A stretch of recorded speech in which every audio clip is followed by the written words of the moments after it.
आज मो स्वामी मत ठकी देइछन्ति। हेलो हेलो गुड मॉर्निंग जय Jagannath welcome to my mini blog.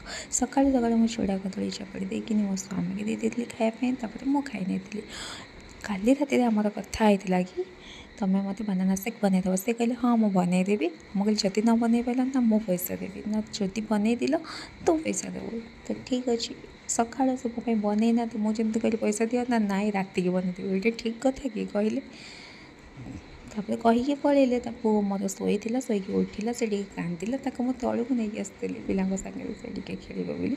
तो से खेल सारापर आम रूम को जाइलु रूम को जाइला लंच स्वामी आते खायापी भात डाली कोबी भजा दही बैगण धनिया चटनी बनई देती से खाई जावाक बाहर।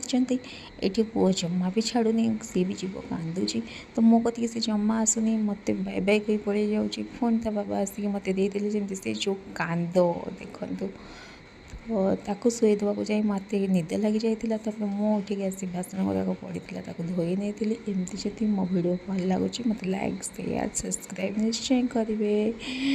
बाय बाय टेक केयर काली देखा।